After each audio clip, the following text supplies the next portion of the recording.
How's it going YouTube, and welcome to my review of the HP Chromebook 14.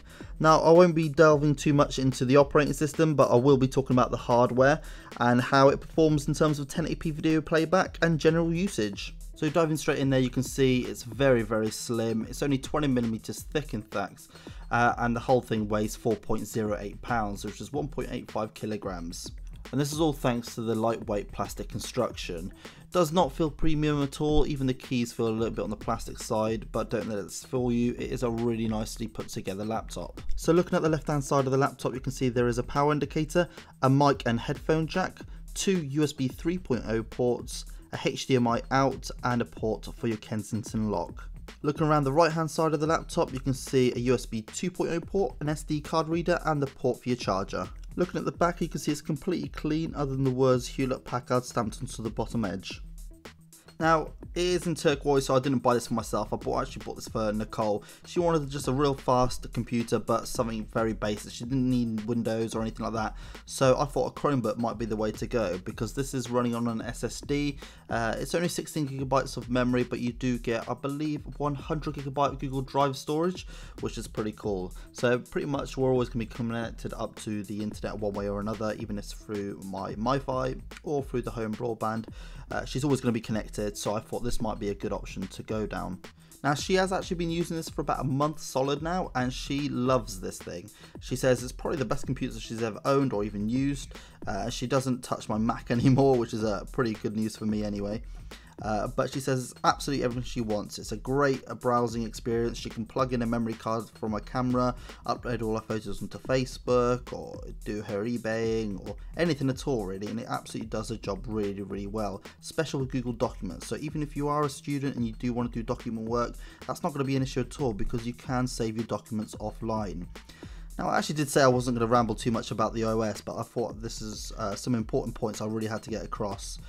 So even if you want to save your documents as a Word document, that's not an issue at all. You can do that with Google Docs. For all you road warriors out there, you don't need to worry about battery life. You should get about 9.5 hours of active use, and that's all thanks to the dual-core Intel processor, which is a very low-powered processor powering this Chromebook. And don't think just because it's a low-powered processor it won't cope with its everyday tasks. This will play very smoothly 1080p video content from all your favorite video content creators, such as YouTube or your favorite YouTubers. It never stutters at all. I even tried this in 4K, and there were quite a few frame drops, as to be expected from this kind of machine.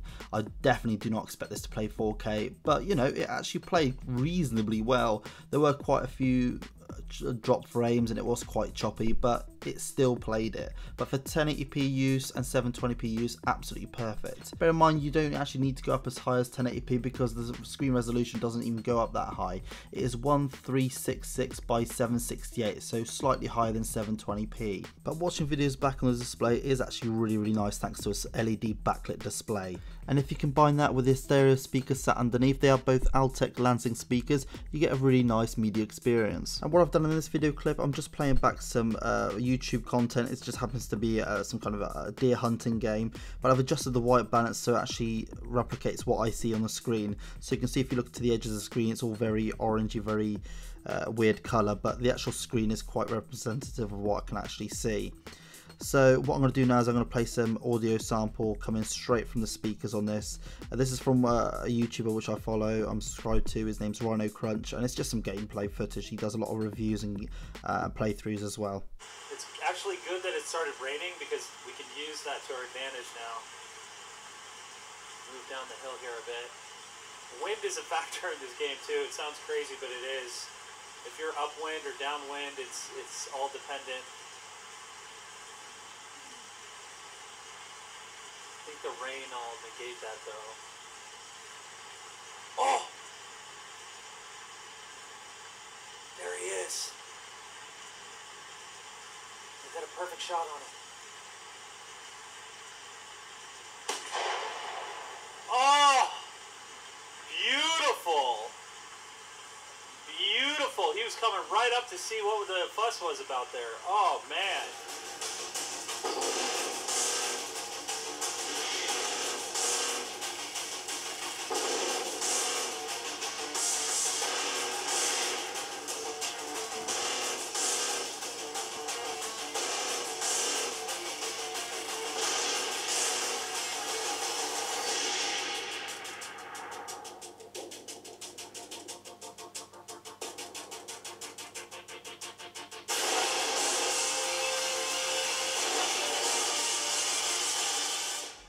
As you can see, I just threw in some dramatic music in there from a video clip from Rated RR on YouTube, just to show off what the speakers can actually do. So the big question, would I recommend this laptop to anyone? Actually, yes I would, almost everyone in fact. It's cheap enough just to buy it and sit it around the house, so when you have friends and family coming over, they don't have to use your expensive laptop or PC. They can just pick up this cheaper Chromebook and away you go. And if it does have a drink spilt on it, it's not the end of the world. It's only between it's about £250. And it's not just a cheap machine, it is actually a decent computer. It'll do everything you need it to. You can do video conferencing quite easily. There is a webcam built in there. It's not the highest quality of camera, but it still gets the job done absolutely fine. So if you want to do a Google Hangout or anything like that, this machine will do that quite easily. And any document work that you might need doing, this will cope with that. Watching TV, watching Netflix, watching YouTube, emailing, anything like that at all, this machine will absolutely just chew through that piece of cake. So to conclude, if you want something that looks like an ultrabook, but you still want it to be a decent size and affordable, the HP Chromebook 14 might be just the ticket. It's more than capable of everyday tasks, it's affordable, looks great, stylish, you can get it in a variety of colours as well, and it's got an excellent battery life. So this has been my review of the HP Chromebook 14. I hope you liked the video guys. If you do, don't forget to hit that like and subscribe button if you already haven't. And if there is anything specifically you want to see me doing on this laptop, let me know and I'll do a follow-up video. See you guys in the next one.